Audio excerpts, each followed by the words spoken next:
Karya seni rupa daerah. Setiap daerah di Indonesia memiliki karya seni rupa. Ciri khas seni rupa daerah ditandai dengan latar belakang sejarah suatu wilayah yang kemudian memengaruhi corak tradisional pada karya seninya. Hal tersebut menjadikan Indonesia terkenal dengan karya kerajinan seni rupa daerahnya. Kerajinan seni rupa daerah juga mampu mengangkat potensi wisata dan ekonomi daerah. Motif karya seni rupa daerah bersifat turun-temurun dan menyesuaikan dengan letak geografis daerah masing-masing. Contohnya, pada masyarakat yang tinggal dekat dengan perairan, motif yang banyak digunakan yaitu motif air, hewan laut, kapal, dan sebagainya. Sedangkan masyarakat yang tinggal di dataran tinggi identik dengan motif-motif hewan atau tumbuhan. Berikut ini adalah beberapa contoh karya seni rupa daerah yang ada di Indonesia. Yang pertama, karya seni lukisan kamasan dari Bali.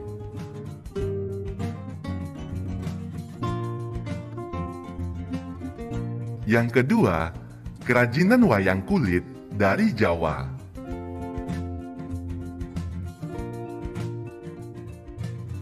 Yang ketiga, kerajinan ukiran kayu dari Jepara.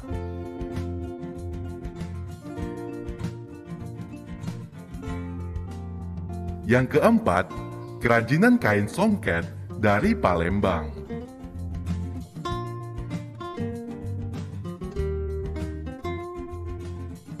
Membuat karya seni rupa. Salah satu karya seni rupa adalah batik jumputan. Batik jumputan yaitu batik yang dikerjakan dengan cara diikat dan dicelup dengan warna. Tidak seperti batik tulis. Batik ini tidak menggunakan malam, tetapi kainnya diikat atau dijahit dan dikerut dengan menggunakan tali. Tali berfungsi sama halnya dengan malam, yaitu untuk menutup bagian yang tidak terkena warna. Perendaman di dalam larutan pewarna adalah salah satu tahapan membuat batik jumputan. Berikut adalah alat-alat yang dibutuhkan untuk membuat batik jumputan. Yang pertama, kain berfungsi untuk media tempat motif batik yang akan dibuat. Yang kedua, kelereng, batu, atau uang koin berfungsi untuk bahan pengisi membantu terciptanya suatu motif.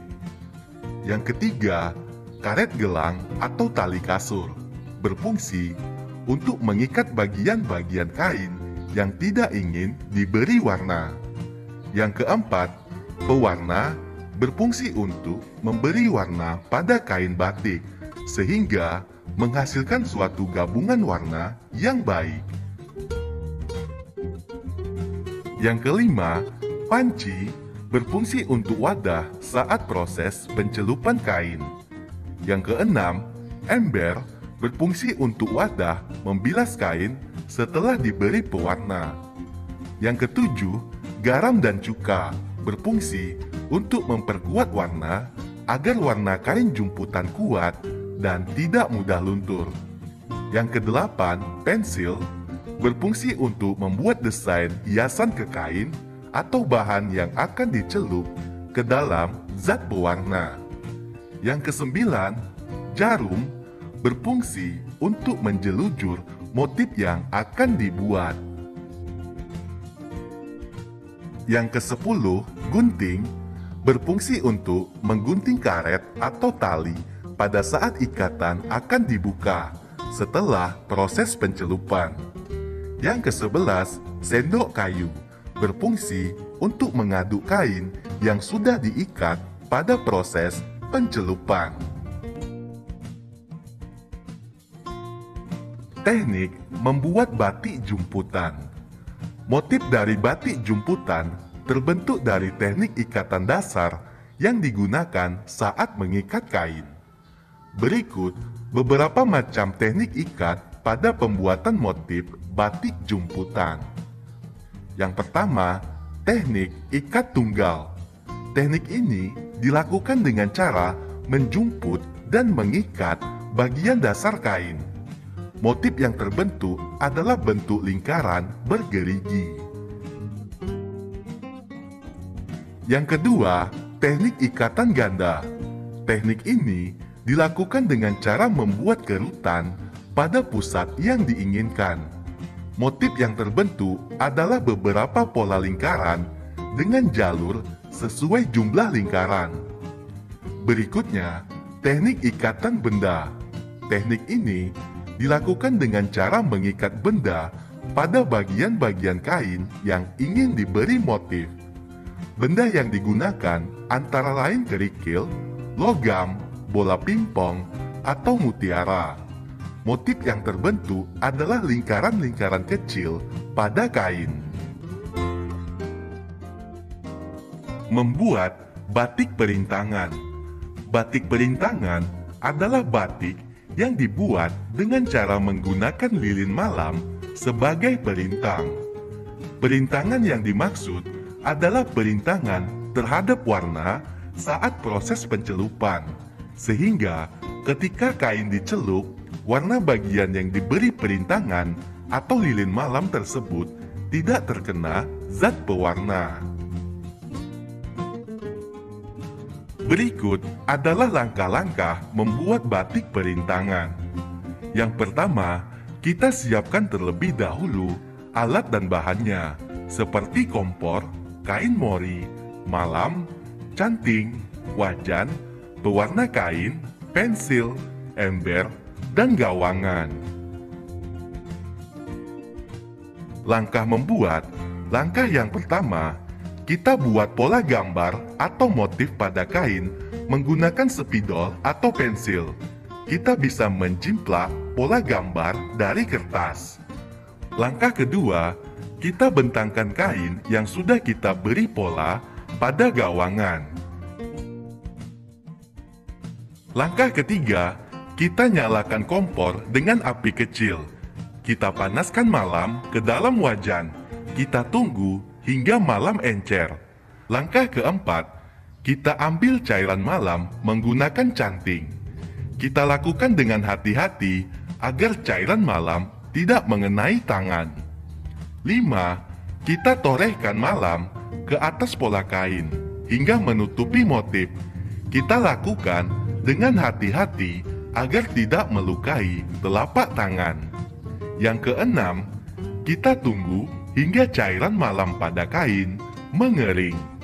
Yang ketujuh, kita siapkan larutan pewarna pada ember yang gunanya untuk merendam kain batik.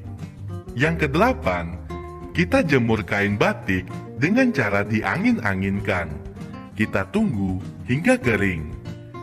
Berikutnya, 9, kita celupkan kain batik pada larutan pewarna. Kita lakukan berulang-ulang hingga lapisan lilin atau malam pada kain hilang. Batik klasik dan batik pesisir. Batik klasik biasanya terdapat pada batik Yogyakarta dan batik Surakarta. Batik klasik dibuat dengan canting tulis dan bahan perintang, yaitu malam atau lilin batik. Batik klasik mempunyai motif geometris serta mengandung makna simbolis. Pewarnaan batik klasik menggunakan warna-warna gelap seperti coklat, biru tua, hitam, dan merah marun. Batik pesisir berasal dari luar daerah Yogyakarta dan Surakarta. Motif batik pesisir cenderung bersifat naturalis, tidak memiliki makna simbolis, dan lebih mementingkan keindahan. Batik ini juga sudah terpengaruh budaya asing, khususnya budaya Eropa dan Cina.